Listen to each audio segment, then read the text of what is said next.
All right. I have 4:31, so I'd like to go ahead and start. So far we have 20 people in the room. Welcome, everybody. Hello. This is Financing Philadelphia's Future with Council Member Derek Green. This is a live question and answer session about creating a Philadelphia public bank. Thank you for joining us today. I'm your moderator, Vanessa Lowe. I co-chair the Economic Dignity Team for POWER, Philadelphians organized to witness, empower, and rebuild. I also host a radio show on Germantown Community Radio called Vanessa's Money Hour. The way this works is you will be muted throughout, but we need your questions. That's the main thing. So you'll enter those in your chat or your Q&A, whichever platform you're on, by typing it into the chat or the box there. And you should start that now. We're gathering the questions.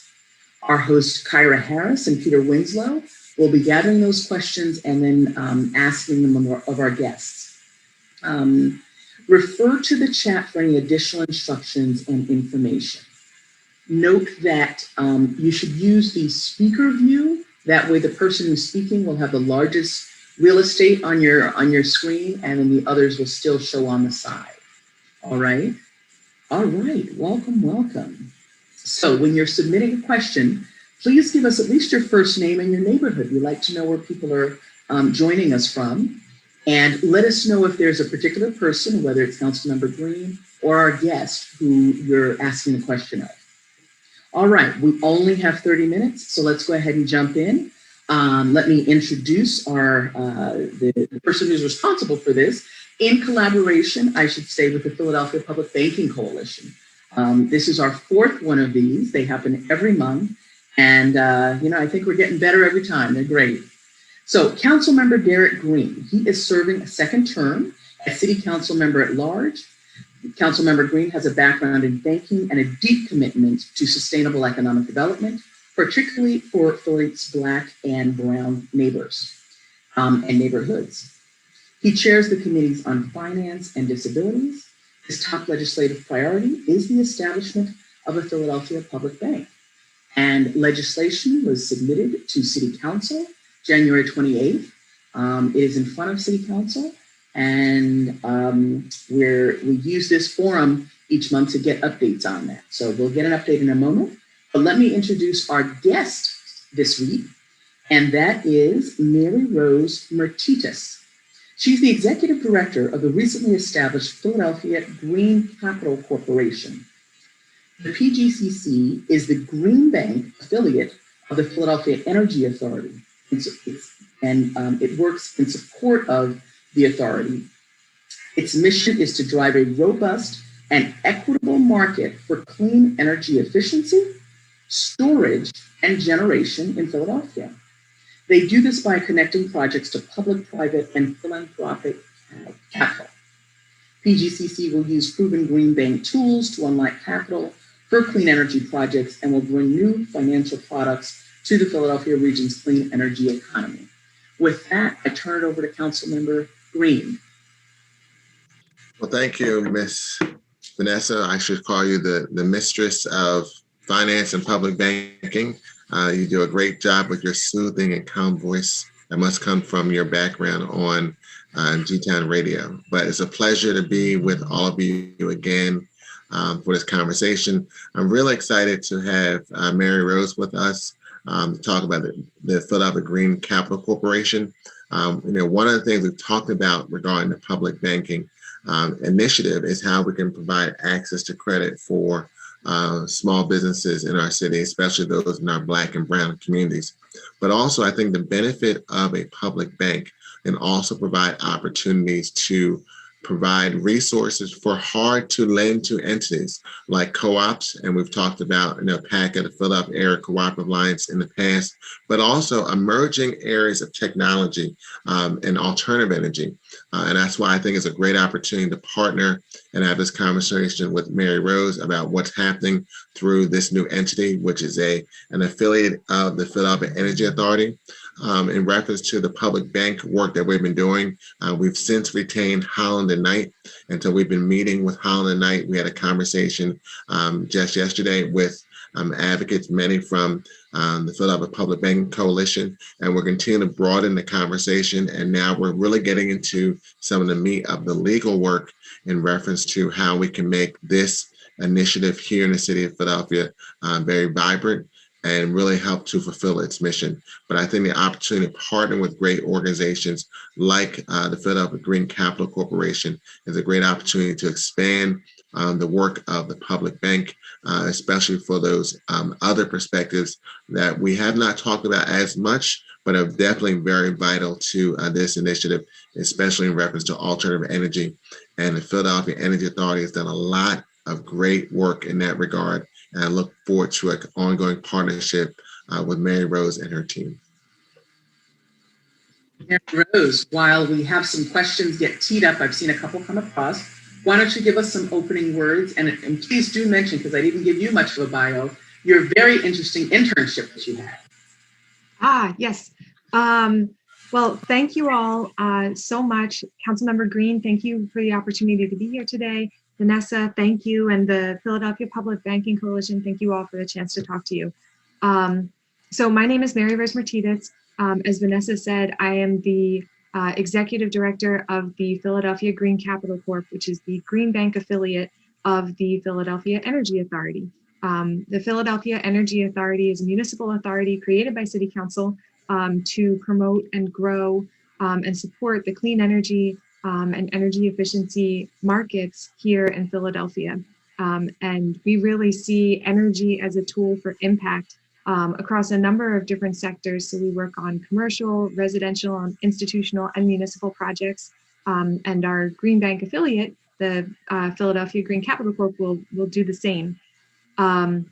Because you kind of teed me up, I'll go to my bio for a second, Vanessa. So I joined the Philadelphia Energy Authority almost 2 years ago and have been working on the CPACE program, which is a financing tool for commercial buildings to use for energy efficiency and renewable energy projects.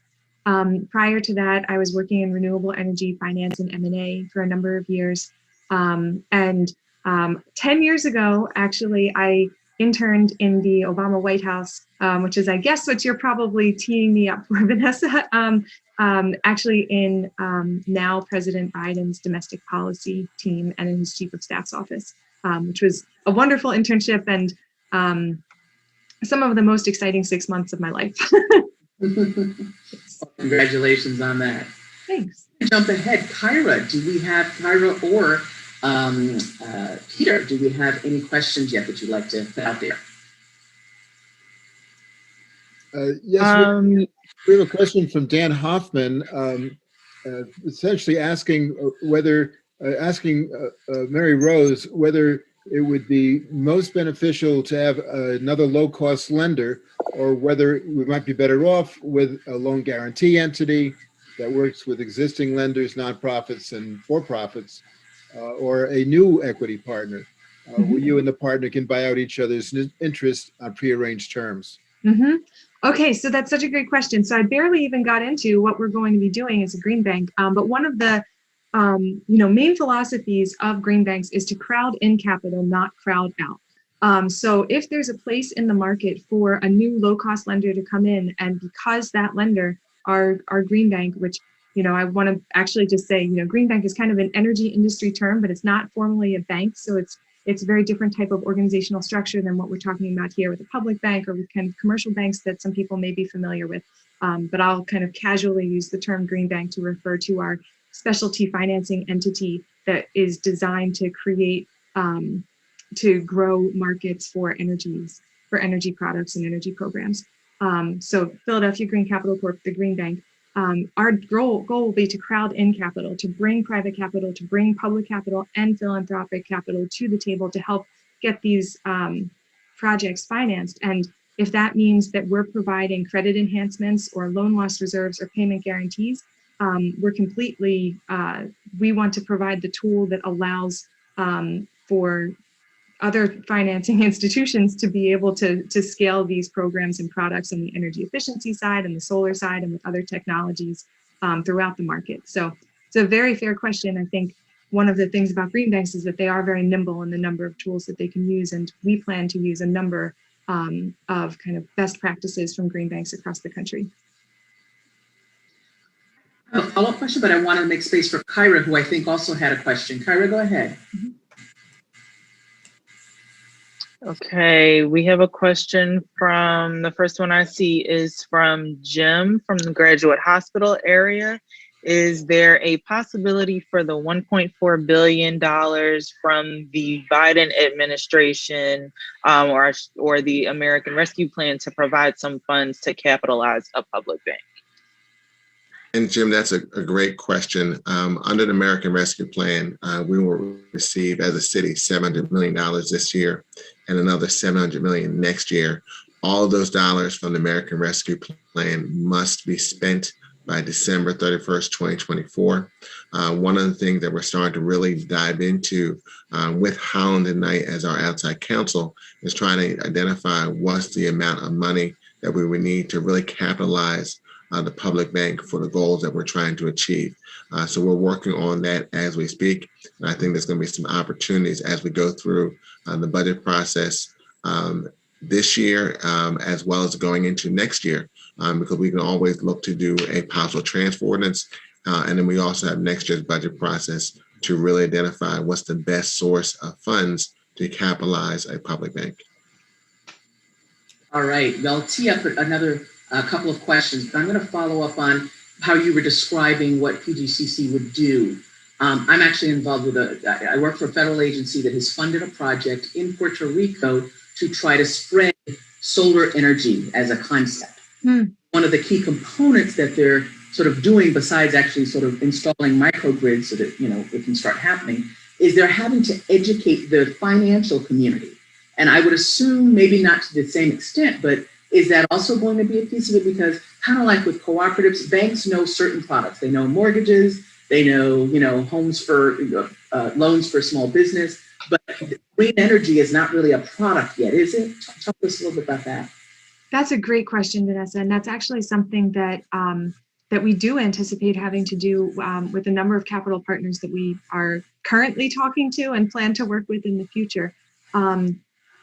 It's because a lot of commercial entities are used to financing products that they already know. So they know how to underwrite a home mortgage. They know how to underwrite a home equity loan, but they don't know how to underwrite an energy efficiency project. And so they don't know how to project the energy savings associated with the project and match that to the risk of the cash flow. And so that's a role that the Green Bank can come in and play. You know, first we can come in and say, hey, we know how to underwrite these programs. We can provide low cost loans because we understand the risk and we see it as much lower risk than other parties may.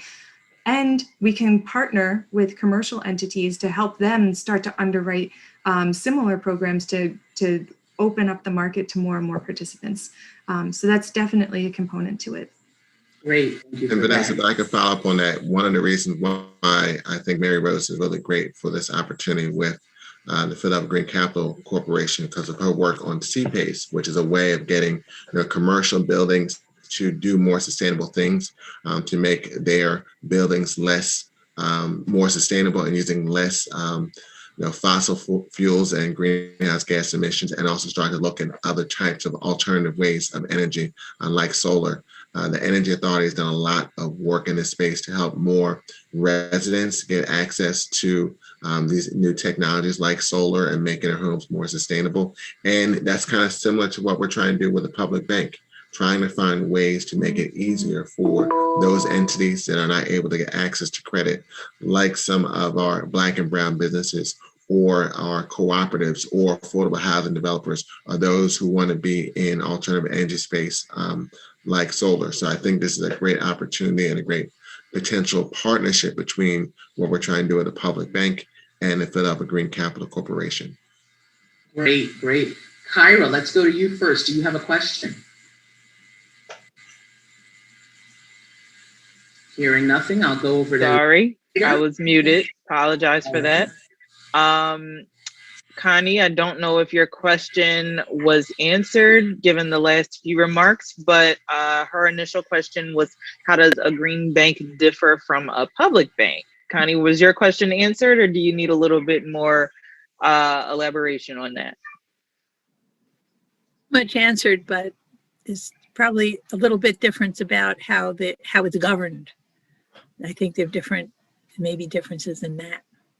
And not only differences in government, but how the Philadelphia Green Capital Corp and a Philadelphia Public Bank could work together. What are the ways that they could work together to achieve the goals that they have in common? Sure.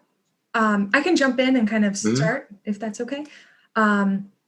So how is a green bank different from a public bank? That's a great question. And they're actually really fundamentally different entities. So a green bank is really a mission-driven specialty finance institution that uses innovative financing tools like credit enhancements, loan loss reserves, or loans or equity investments too, to kind of accelerate the transition to clean energy, support renewable energy projects, support energy efficiency projects, which I know is in line with what the public bank plans to be doing as well. Green banks are really much more of financing platforms as opposed to true banks, which are depository institutions and come with more governance and more authorities, I would say. Council member? Yeah, I can definitely see how we're very similar in a lot of ways in reference to just really trying to make challenging situations more feasible. So, Maryrose gave a good perspective on the green bank. From a public bank, we have a broader scope, but also I see a lot of great opportunities where we can bring in some of the resources and some of the things that we're doing. That's a little bit different than a Philadelphia Green Capital Corporation, which is a green bank, and partner in those regards. So I think there's some great opportunities for collaboration. We're also both in our infancy in reference to creating these two institutions. And I know from my experience of working with Maryrose and just my experience with the Philadelphia Energy Authority and its leadership, there'll be great opportunities going forward for both entities to work together, especially as we're focusing on trying to promote more green energy projects that can really benefit the city of Philadelphia, both our constituents and our companies as well. Great. Peter, I'm going to take it to you in a moment, but I want to sort of question because I'm not seeing any more in our chat, but we're on a couple of different platforms, so there may be questions coming in from elsewhere. So Maryrose, maybe if we get a little bit of a lull, I'd love to hear, and I think other folks would love to hear about a prominent green energy program that has been financed and already exists in the city of Philadelphia. That might give people some concept of what we're sort of talking about and why it's so necessary to bring that to our community. But let's go back to Peter. Do you have a question? I have a question for Maryrose. From what I understand, you're anticipating having some very innovative financing methods, like being able to acquire SRECs in advance and things of that nature. Could you talk to that? Yes, absolutely. And that's exactly how I was going to answer Vanessa's question. So thank you. So a prominent program that we currently have is actually the Solarize program, which PEA runs and has been running for a number of years. It's actually the largest Solarize program in the country, and we're really proud of it. And it's been many ways due to the support of Councilmember Green. So thank you very much for all of your support on the program. Solarize is essentially a rooftop solar origination program where PEA helps residents and commercial entities get connected to installers and install solar on their roofs. So we've installed hundreds and hundreds of systems to date through that program. And as part of that program, we have a special set of funds set aside for a low and moderate income solar program. And we're currently finishing up or midway through the installations for our LMI solar program pilot right now, the first 50 homes to receive solar installations through this special fund. And the way that we were able to kind of use green bank tools to create this LMI solar program is kind of threefold. First, we have low cost, low interest homeowner loans that are kind of sized to the homeowner's utility bill to ensure that they are receiving monthly savings compared to their previous utility bill when they're looking at what their new usage will be and this loan payment. So everybody's guaranteed to receive, or everybody's targeting to receive 20% savings from the beginning of the program based on the size of their low cost loan. Second is we actually were able to subsidize the upfront cost of installing the solar by pre-purchasing the SRECs, which are solar renewable energy credits, which are renewable energy attributes that are created for every megawatt hour of solar produced by a solar array. So essentially it's the green energy attribute produced by solar. And you can buy and sell these credits on the open market, and we pre-purchased them in order to buy down the cost for the installations. And then there was also an installer incentive payment that came from the solarize funds to help also buy down the upfront cost and make the program work. So this is a really great example of a program that in which we used low-cost homeowner loans, which came along with a loan loss reserve to help use alternative underwriting. The underwriting was not based on FICO scores, as many home loans are. It was based on utility bill repayment history. So that kind of opens up the loan program to more participants. And then we use SREC pre-purchases to also buy down the cost. And we plan to sell the SRECs in the future and use the funds to subsidize future LMI solar rounds. And Wow. just to follow up on what Maryrose said, something that was kind of hidden in her conversation is that those solar installations that they've been able to help facilitate through those green bank initiatives that they've been doing through the Philadelphia Energy Authority and now going forward with the Philadelphia Green Capital Corporation, that's helped provide real jobs here in the city of Philadelphia.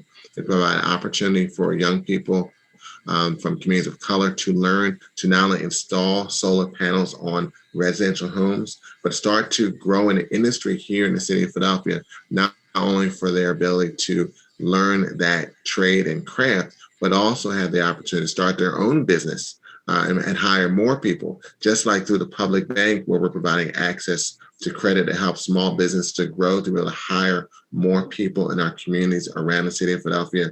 The Philadelphia Green Capital Corporation is doing that. We'll be able to do that going forward through their ability to help finance these solar projects that can help people have more sustainable homes, but also provide employment opportunities for young people in our city. Great. Kyra, coming to you next, but I want to ask, I don't want to miss an opportunity for people who may be listening and say, well, I want solar panels on my house. Is solarize still available? And is there a referral or a website that they can go to learn more? Yes, we're actually going to be launching phase 5 of the solarize program this summer. So stay tuned. I will be sure to share it with the organizers of this event so they can share it with the mailing list. And we would love to talk to you about how to install solar on your homes or businesses. Wonderful. All right, Kyra, next question from your side. Okay, so in addition to solar, what other kinds of projects is the Green Bank hoping to finance? Mm-hmm. In addition to solar, definitely energy efficiency projects. Actually, we plan to launch publicly and kind of do a big rollout of the organization this summer. And when we launch, we'll be highlighting our first 4 products, and 2 of them are one of them is a pre-dev loan and one of them is a term loan, both for nonprofits and multifamily buildings looking to do energy efficiency projects. You can also use these loans for renewable energy projects, but primarily the use is energy efficiency and water conservation. And so those are other things we'll be supporting. We also, over time, anticipate supporting other technologies and potentially getting into the electric vehicle infrastructure space and potentially into the green stormwater space, but it will depend on what the market demand is and what the opportunity is as we kind of grow. All right, thank you. Peter, do you have a question? Yes, as everybody knows, Councilmember Green wears lots of hats, including the chairman of the Philadelphia Gas Commission. And in the discussion about diversification and the potential transition of the UW, there's been a lot of discussion about geothermal systems and especially local network geothermal systems. Is that something that the Green Capital Corp would be involved in as well? It certainly could be. We currently at the Philadelphia Energy Authority is currently the CPACE program administrator, and CPACE is a financing tool that can be used currently to pay for geothermal systems. And in the event that there are not capital providers who want to come to the table. We don't want to crowd anyone out. If we can crowd them in, great. But in the event that the capital's not there, it's certainly a role that the Philadelphia Green Capital Corp could be playing to help get those projects over the finish line. And just to follow up on that conversation, and I'm going to switch hats here. So I put on my gas commission hat. One of the things that we have been doing to the gas commission is that we've been doing a diversification study that was funded by the American City Climate Change Challenge. And we recently had a town hall meeting through the gas commission to have people come and offer their thoughts on diversification. One of the ideas that we've heard in reference to geothermal, which Peter just talked about, there's some opportunities, and we're looking at the American Jobs Plan that President Biden discussed as in reference to infrastructure on a more traditional sense. And could that be an opportunity for some type of demonstration, a pilot? The legislation has not been passed, but that's definitely something I've been thinking about for diversification of fossil fuels, in PGW, and transitioning from what has been using as an energy source to a different type of energy source going forward. And there has been some models. I know some of the people on this call are familiar with National Grid, which owns Boston Gas, which did do a geothermal district in Boston, working with United Steelworkers. So that's a great opportunity for that. And just one other point regarding the American Jobs Plan, that infrastructure has some real opportunities for both the public bank to be engaged in, as we talked about, providing access to credit, not so much direct loans, but more letters of credit and other type of credit enhancements to small businesses and hard to lend to entities, but also working with entities like the Energy Authority or the Philadelphia Green Capital Corporation on electric vehicle infrastructure, because something that's going to be discussed coming out of President Biden's American Jobs Plan. He's talked quite a bit about electric vehicles and infrastructure, and I definitely could see a role for both the public bank and possibly the Green Capital Corporation of being involved in that, because we've got to figure out how we provide charging stations in our city, in our region. Would that be on-street charging? Would it be charging at private parking lots or public parking lots, and a whole host of opportunities? And once that legislation moves through Congress and we get a sense of some of the details, that could be a real opportunity for that ongoing partnership between these two entities. And here we are already at 4:58. So we've got 2 minutes. I'll have maybe sort of some closing words from Maryrose and then Councilmember Green. Sure. Wow, that really flew by. Thank you all so much for your time. I guess, to close out, what I wanted to say is we will be launching the Philadelphia Green Capital Corp, publicly with some announcements this coming summer. So please stay tuned. I will be sure to share that information with your coalition. And thank you again to Councilmember Green. You're a real champion for all of the clean energy work that we do at PEA and at PGCC. So thank you all for your time. Thank you, Councilmember Green. I just think it's a great to have this conversation. I thank Maryrose for being able to be on with us today to share some of the insight. I am privy to a lot of conversations because I feel like I talk to people at the Energy Authority all the time on different ideas, and I always have crazy kind of interesting perspectives on how we can do things and be creative. And I'm sending emails to Emily and Maryrose, so I'm glad that other people have an opportunity to hear some of the real creative things that are happening here in the city to really help us do things in a more sustainable, clean energy perspective as we move forward and move our city forward. Thank you, everyone, for joining us. We'll see you next month. It's always the last Tuesday of the month, 4:30 to 5. Thank you. Bye-bye.